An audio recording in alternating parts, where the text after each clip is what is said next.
Padahal saat Taib. Bismillahirrahmanirrahim. Assalamualaikum warahmatullahi wabarakatuh. Waalaikumsalam warahmatullahi wabarakatuh.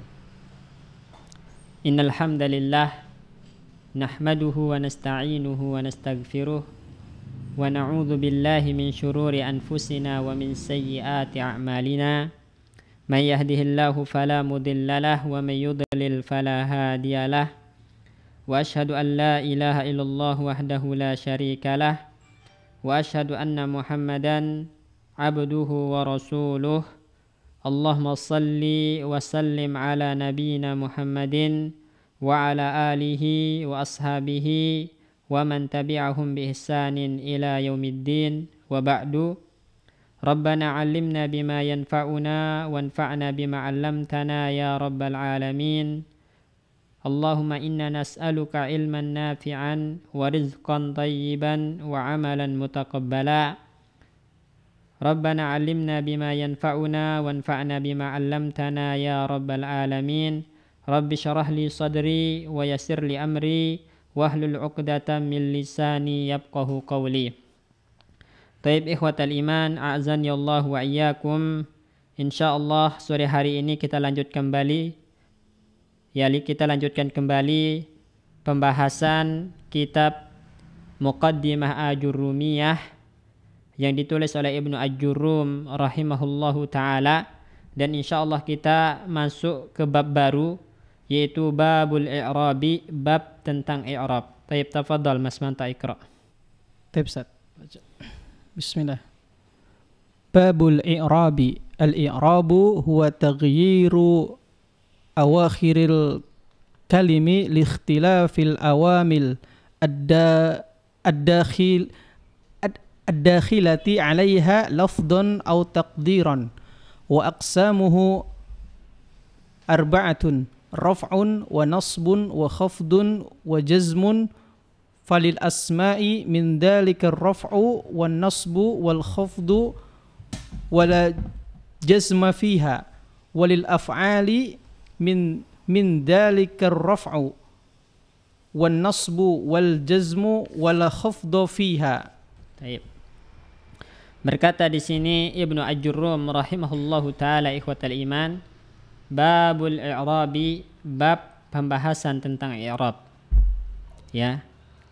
Kemudian di sini Ibnu Ajurrum rahimahullahu taala membawakan kepada kita definisi i'rab secara istilah atau secara maknawi dalam pandangan ahli nahwu. Beliau mengatakan al-i'rabu huwa taghyiru awahiril kalimi lihtilafil awamilid dahilati 'alaiha lafdhan aw taqdira.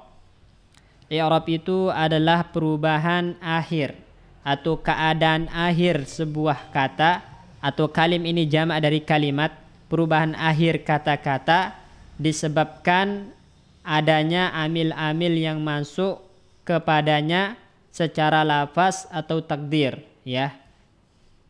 Sebelum kita jelaskan ya definisi yang dibawakan oleh Ibnu Ajurrum ini lebih mendalam, perlu kita ketahui ikhwatal iman, kalau i'rab itu sendiri secara lughah, secara bahasa itu dimutlakan untuk beberapa makna. Di antaranya itu at-taghyir. Tapi yang lebih masyhur, yang sering dipakai makna i'rab secara bahasa itu adalah az-zuhur wal bayan. Ya, az-zuhur wal bayan atau al-izhar wal bayan, menampakkan dan menjelaskan. Kalau kita katakan misalnya a'raba ar-rajulu amma fi nafsihi, seseorang itu mengi'rab apa yang ada dalam hatinya. Maksud dari mengi'rab di sini adalah menjelaskan, menampakkan apa yang ada di dalam hatinya dengan ucapan atau pernyataan yang tegas dan lugas, ya. Makanya dalam hadis Nabi SAW disebutkan al-bikru iznuha samatuha, ya. Wathayyibu tu'ribu amma fi nafsiha, kata Nabi. Adapun gadis, maka izinnya adalah diamnya dia. Dengan diam menunjukkan dia setuju untuk dinikahkan. Tapi janda, maka tu'ribu amma fi nafsiha, kata Nabi. Dia harus mengi'rab apa yang ada dalam hatinya. Apa yang dimaksud dengan i'rab di sini? Maksudnya adalah tubayyinu amma fi nafsiha bi sarihin nutqi. Menjelaskan apa yang ada dalam hatinya itu dengan ucapan, dengan ungkapan yang lugas dan tegas. Dia setuju untuk menikah atau tidak harus dijelaskan dengan ucapan yang lugas dan tegas. Berarti i'rab secara bahasa itu adalah az-zuhur wal bayan. Menjelaskan dan menampakkan sesuatu yang masih tersembunyi, ya. Kemudian dari makna lugawi ini nanti akan nampak bagi kita fungsi utama dari i'rab itu sendiri adalah ibanatul ma'ani lil alfaz, untuk menampakkan makna-makna yang masih tersembunyi. Ya, karena tarakib, ya, susunan kata itu yang menampakkan makna-maknanya itu adalah i'rab. Ya, artinya sebelum di-i'rab maka semua harakatnya mauquf, masih sukun. Nanti dengan adanya harakatul i'rab maka nampaklah maknanya. Apakah dia memiliki makna fa'iliyah, makna subjek, atau apakah dia memiliki makna maf'uliyah, makna objek. Nah, itu dinampakkan oleh i'rab. Nah, itu. Kemudian di sini Ibnu Ajurrum rahimahullahu taala membawakan definisi i'rab secara istilah. Beliau mengatakan huwa tagyiru awahiril kalimi. Yang dinamakan dengan i'rab itu adalah berubahnya awahiril kalimi, akhir-akhir dari setiap kata-kata. Yang dimaksud dengan awahir di sini teman-teman sekalian adalah yang dimaksud dengan tagyir, perubahan di sini teman-teman adalah tagyir ahwali awahiril kalim. Perubahan keadaan akhir dari setiap kata. Yang asalnya mauquf, enggak ada harokatnya, kemudian menjadi marfu, kemudian menjadi mansub, kemudian menjadi majrur. Perubahan keadaan inilah yang dinamakan dengan i'rab. Kemudian dia terjadi di awahiril kalim, harus terjadi di akhir. Yang apabila perubahan itu terjadi bukan di akhir, entah itu di awal ataupun di tengah, maka tidak dinamakan dengan i'rab. Ya, seperti misalnya kita mengatakan ya falsun, ya. Kemudian kita tasgir menjadi fulaisun. Nah, ada perubahan di tengahnya. Maka perubahan semacam ini tidak dinamakan dengan i'rab, tapi ini termasuk dalam pembahasan sorob nanti. Pembahasan sorob. Yang menjadi pembahasan i'rab dan merupakan kajian dalam ilmu nahwu adalah perubahan yang terjadi di akhir. Perubahan yang terjadi di akhir kata ini. Kemudian al-kalim, ya. Al-kalim. Apa yang dimaksud dengan al-kalim di sini? Tagyiru awahiril kalim, berubahnya akhir-akhir setiap kalim. Kalim di sini sebenarnya adalah jamak dari kalimah. Ya, kalimatun itu mufrad, kalimatani musanna, al-kalimu atau kalimun itu jamaknya. Ya, kata-kata, berarti kalim itu kata-kata. Dan yang dimaksud dengan kalim dalam pembahasan ini adalah al-asma al-mutamakkin. Ya, isim-isim yang mutamakkin. Apa yang dimaksud dengan mutamakkin? Isim-isim yang mu'rab. Baik itu isim-isim yang mutamakkinul amkan, isim-isim yang mu'rab munsharib, atau isim-isim yang mu'rab ghairu munsharib. Ya, ghairu amkan. Isim-isim yang mu'rab ghairu munsharib. Misalnya kita mengatakan di sini Ja'a Muhammadun, ra'aitu Muhammadan, marartu bi Muhammadin. Perhatikan kata Muhammadun. Muhammadun di sini adalah merupakan kata mu'rab yang mutamakkinul amkan atau mu'rab yang munsharib. Ya, yang bertanwin. Awalnya dia marfu, kemudian menjadi mansub, kemudian menjadi majrur. Nah, ini dinamakan dengan isim mu'rab. Atau Ja'a Ahmadu, ra'aitu Ahmada, marartu bi Ahmada. Sama, ini juga isim mu'rab tapi dia mamnu' minas sarfi atau ghairu munsharib, yang tidak bisa menerima tanwin. Jadi yang dimaksud dengan kalim di sini pertama adalah setiap isim mu'rab, baik itu mu'rab yang munsharif atau mu'rab yang ghairu munsharif. Kemudian yang kedua yang dimaksud dengan kalim dalam lafaz ini adalah fi'il mudhari' yang belum bersambung dengan nun niswah dan fi'il mudhari' yang belum bersambung dengan nun taukid mubashir. Karena kata-kata tadi mulai dari isim mu'rab yang munsharif, isim mu'rab yang ghairu munsharif, fi'il mudhari' yang belum nyambung dengan nun niswah atau nun taukid mubashir adalah merupakan kata-kata yang mu'rab, yang bisa berubah harokat akhirnya. Yang bisa berubah harokat akhirnya. Maka nampak jelaslah yang dimaksud dengan kalim adalah kata-kata tadi. Yang pertama isim mu'rab yang munsharif atau isim mu'rab yang ghairu munsharif atau fi'il mudhari' yang belum nyambung dengan nun niswah atau nun taukid mubashir, ya, di sini. Kemudian Syekh menjelaskan di sini perubahan tersebut apa yang menyebabkannya? Ya, apa yang menyebabkan perubahan harokat tersebut? Maka Syekh mengatakan lihtilafil awamili ad-dakhilati 'alaiha, ya. Disebabkan adanya amil-amil yang berbeda yang masuk kepada kata-kata tadi, ya. Kata-kata tadi. Li dalam kata lihtilaf di sini adalah lam yang tufidu ta'lil, yang menjelaskan sebab. Ya, apa yang menyebabkan perubahan perubahan akhir dari kalim, dari kata-kata tadi? Karena adanya amil yang berbeda yang masuk pada kata-kata tersebut. Apa yang dimaksud dengan amil? Yang dimaksud dengan amil di situ adalah jamak dari awamil, itu adalah jamak dari amil. Sedangkan amil itu adalah hal yang mewajibkan perubahan akhir sebuah kata dari sisi yang khusus berupa dia rofa, nasab, khafat, nah itu ya, atau jazm, itu namanya amil. Faktor yang menyebabkan perubahan akhir sebuah kata, ya, yang asalnya mauquf, maksudnya tidak memiliki harokat, menjadi marfu, kemudian menjadi nasab, kemudian menjadi khafat atau majzum, itu yang dinamakan dengan amil. Itu yang dinamakan dengan amil. Kemudian amil ini masuk kepada kata-kata hingga memberikan pengaruh, ya, memberikan pengaruh dan merubah keadaan dari kata tersebut yang asalnya mauquf. Mauquf itu artinya dia tidak memiliki harokat, kemudian berubah jadi marfu, memiliki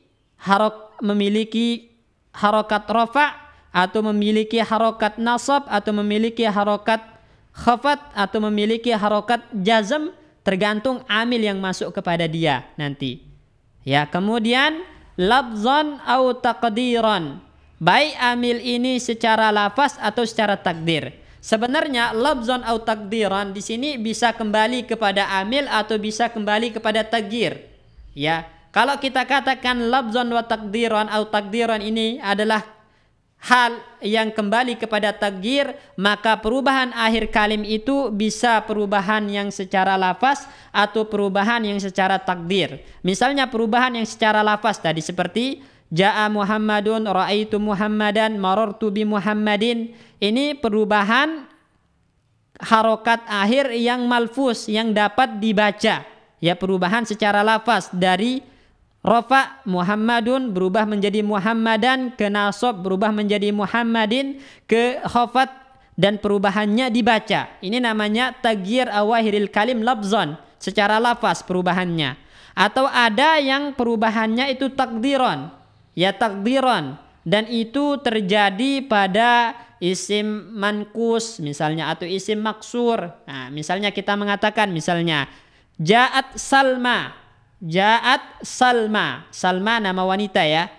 Ra'aitu Salma, marartu bi Salma. Nah, di sini perubahan harokat akhirnya tidak nampak, tapi ditakdirkan. Makanya kita katakan Salma fa'ilun marfu'un wa alamatu rafihi dhammatun muqaddaratun mana'a min zuhuriha litta'adzur. Karena uzur, nggak bisa orang baca harokat alif, ya. Begitupun ra'aitu Salma, Salma di sini maf'ulun bihi mansubun wa alamatu nasbihi fathatun muqaddaratun mana'a min zuhuriha at-ta'azzur. Marartu bi Salma, Salma majrurun bi ba, ya, wa alamatu jarrihi kasratun zahiratu kasratun muqaddaratun mana min zuhuriha at-ta'adzur. Nah, ini adalah merupakan bentuk perubahan akhir atau akhir kata secara takdiran. Ini kalau kita artikan, kalau kita pahami labzon atau takdiran, ini kembali kepada takdir ya. Namun juga bisa dipahami labzon dan takdiran di sini kembali kepada amil. Artinya ada amil yang labzon, ada amil yang muqaddar ya. Ada amil yang labzon, ada amil yang muqaddar. Misalnya amil yang labzon, yang dibaca amilnya ya. Kita katakan misalnya Ja'a Muhammadun gitu kan. Ra'aitu Muhammadan, marartu bi Muhammadin, maka amilnya di sini labzon. Ada ja'a gitu kan? Ja'a, ra'aitu, marartu bi. Nah, bi-nya itu amil yang malfuz, amil yang dilafazkan. Ada juga amil yang muqaddar. Ya. Ada amil yang muqaddar. Ya, seperti misalnya tidak dibaca. Ya, seperti amil dalam mubtada, dia amilnya adalah ibtida. Ya, amilnya ibtida. Nah, sebagaimana kata Ibnu Malik wa rafa'u mubtadan bil ibtida kadzaka raf'u khabarin bil mubtada. Mereka merafa'kan mubtada itu dengan ibtida, dan ibtida itu ghairu malfuz, tidak dibaca, ya.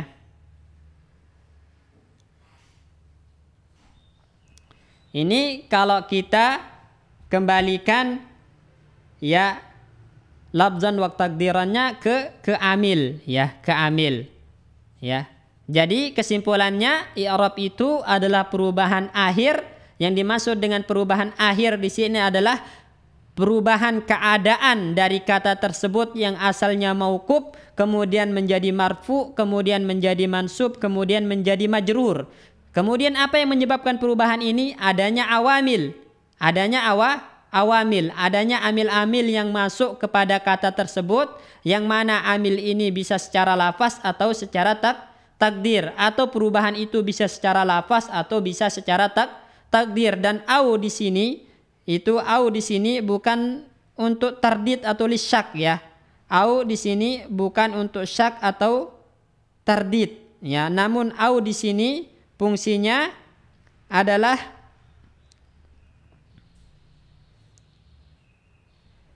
taksim ya, fungsinya adalah untuk taksim, menyebutkan macam-macam ya, macam-macam takdir, macam-macam amil, itu maksudnya. Ada amil yang secara lafaz, ada amil yang secara takdir, ada takdir perubahan yang secara lafaz, ada perubahan yang secara takdir. Jadi aunya ini litaksim, bukan lisyak, bukan untuk menunjukkan keraguan atau tardid ya. Ini definisi dari kata mu'rab ya. Jadi setiap kata yang berubah keadaannya dari mauquf, tidak memiliki harokat, kemudian berubah menjadi marfu karena amil rafa, kemudian berubah menjadi mansub karena amil nasab, kemudian berubah menjadi jer atau khafat karena amil jer, maka dapat dipastikan itu adalah isim atau itu adalah i'rab atau mu'rab ya. Isim yang mu'rab. Kemudian saya mengatakan di sini wa aqsamuhu arba'atun. Wa aqsamul i'rab arba'atun. Ya, aqsamuhu maksudnya aqsamul i'rab. Ya, macam-macam i'rab itu ada 4 ya. Ada 4. Yang pertama itu raf'un, rafa' ya. I'rab yang pertama itu adalah rafa' ya. Kemudian yang kedua nasbun, i'rab nasab ya. I'rab nasab. Kemudian yang ketiga khafdun. Ya, khafdun itu jer ya. Kemudian yang keempat jazmun, jazm. Rafa itu secara bahasa artinya at-ta'liyah, tinggi ya, tinggi. Namun secara istilah itu adalah taghyirun mahsus, ya, perubahan khusus yang disebabkan oleh amil khusus ya. Jadi rafa itu adalah perubahan khusus yang disebabkan oleh amil khusus yang tandanya itu adalah dhammah atau penggantinya seperti wawu ya, kemudian alif, nanti dibahas insyaallah ya, asalnya atau alamatul asliyah dari rafa itu adalah menggunakan dhammah. Kemudian nasab. Nasab itu secara bahasa artinya al-istiwa, ya tegak, ya. Tegak. Kemudian secara bahasa, secara istilah nasab itu adalah perubahan khusus yang disebabkan oleh amil khusus yang tanda aslinya adalah fathah. Khafat itu artinya merendah, ya rendah. Kemudian secara istilah itu adalah perubahan khusus yang disebabkan oleh amil khusus yang tanda aslinya menggunakan kasroh. Jazm juga sama, artinya secara bahasa itu al-qat'u, ya al-qat'u. Adapun secara istilah itu adalah perubahan khusus yang disebabkan oleh amil khusus yang tanda aslinya adalah waqaf atau sukun. Tanda aslinya sukun, hazful harokah tanda aslinya. Dan keempat hal ini adalah merupakan macam-macam i'rab, ya. Kemudian Syekh menjelaskan di sini lebih rinci, falil asma'i min zalika ar-raf'u wan nasbu. Dan dari keempat macam i'rab ini, maka yang bisa menjadi i'rab isim itu adalah ar-raf'u wan nasbu wal khabdu. Ada 3 yang bisa menjadi i'rab isim, yaitu rafa, nasab dan khafat. Makanya kita katakan tadi jaa Muhammadun marfu, ya. Ra'aitu Muhammadan, ya Muhammadan mansub. Marartu bi Muhammadin majrur atau mahfud. Nah, hanya 3 bisa i'rab isim ini. Cuman bisa di i'rab rafa atau di i'rab nasab atau di i'rab khafat, dan tidak ada isim yang di i'rab jazm.